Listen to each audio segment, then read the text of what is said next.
Hi, my name is Aubrey Holly, and I am the Building Assessment Coordinator at Western High School. I wanted to spend a moment to talk to you about how the 2023 KSA window will be run this year. So, KSA stands for the Kentucky Summative Assessment. This is a state required assessment that is administered to all 10th and 11th graders in every school in the state of Kentucky. It determines the accountability score for schools, and this year the window will be ran in JCPS from May 11th until the end of the school year. All 10th graders and all 11th graders will participate in this year's testing. 10th graders take 2 tests, 11th graders take 4 tests. The schedule will look like this. So 10th graders will kick off testing on that first May 11th date, completing their 2 tests on May 11th and May 12th. 11th graders will be testing the entirety of the week of May 15th, taking note, though, that there is no school on May 16th for primary elections. Even with this weird gap in the school week, it is going to be so important to make sure that all students that are in 11th grade are getting to school each day this week for testing. Take note that every test is going to be starting at 8:15 a.m., so timeliness in arriving at school will be imperative.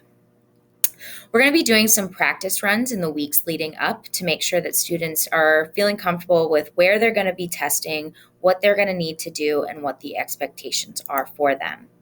Each student will be testing in one room for the entirety of their testing period. So 10th graders will test in the same room for 2 days, and 11th graders will test in the same room for 4 days. We'll release them to go up and meet with their proctor so they can get an idea of what their room is going to be like and what the situation and procedures will be. Their teacher will discuss some of the stuff I'm going to bring up in here about what is expected of them and what a good faith effort will look like, as well as some things to think about in preparing and leading up to the test. Late testing is going to be available, but I do really want to encourage you to make sure that your student is arriving to school on time. Testing will begin promptly at 8:15. However, if there is things that come up that a student arrives after those instructions have began, there will be a late testing start time at 9 a.m. So every student, like I said, will be tested. So even if we have students coming outside of this time, we will be finding them to test, even if it is in the form of makeup testing. So if you're here, you will get tested. And if you go to Western High School and are a 10th or 11th grader, you will get tested. So please make sure that you are doing your best, though, to get here so that we can get you tested with the large groups on the given days. So, like I discussed, you will be rewarded with a good faith effort celebration if you are able to come into testing, do what you're supposed to do, give your best effort on the test, and walk out of it feeling good about your effort.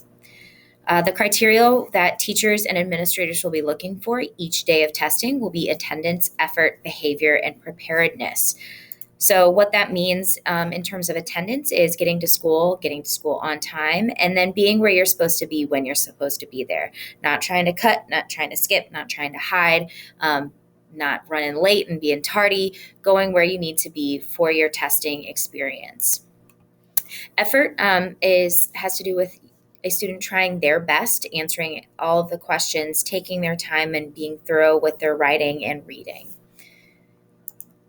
Behavior is going to look like making sure that cell phones are not an issue, listening to the instructions and adult directives, and making sure that we are staying quiet and limiting our disruptions or disturbances so that everyone has a fair shot at the best test environment they can have.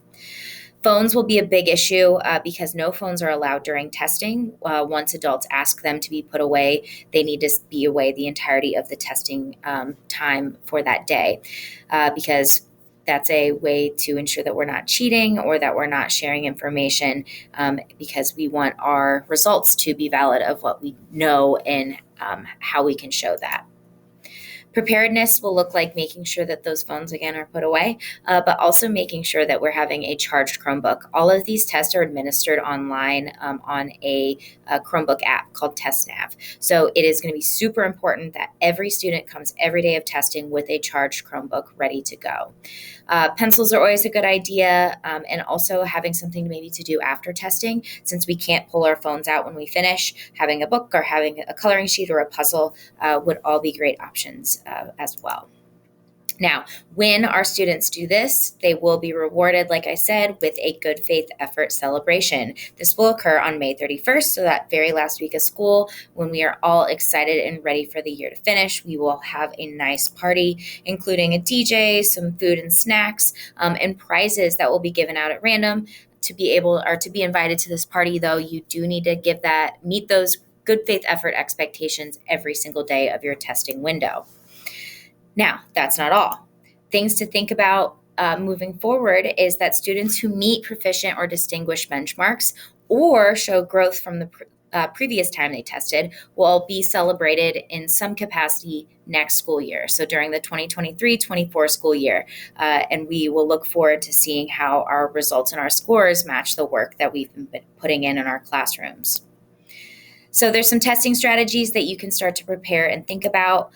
First of all, before the test is making sure you're fueling your brain and eating a nice balanced meal, getting enough rest, trying to maybe get off of work the night before to make sure that you can fully be rested up, getting to school on time. I've been saying that a lot, but then also just being positive and relaxed and calming your nerves. I know some people really struggle with test anxiety, but taking some deep breaths and being ready to just come in and do your best.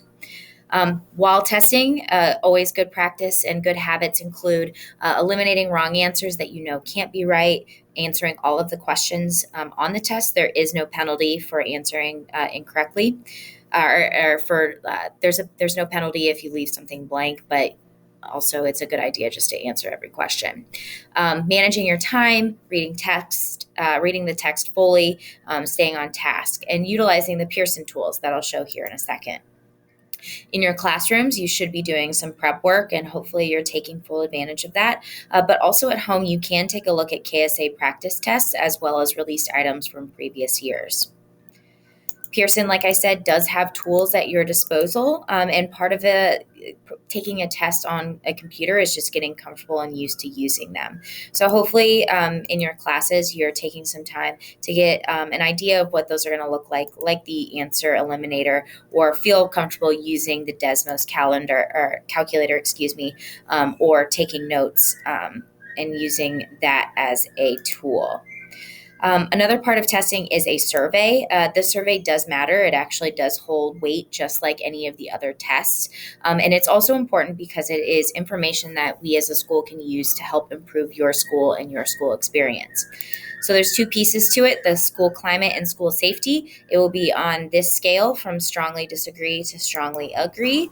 And we really want you to be as truthful and honest as you can, and let us know what we're doing well, as well as maybe things that we could improve on. So that's it for right now. If you have questions about what testing is going to look like, please feel free to reach out to your teacher, or you can call the school or email me. Again, my name is Miss Holly. You can find me on the third floor. Thank you for your time and good luck. See you at testing.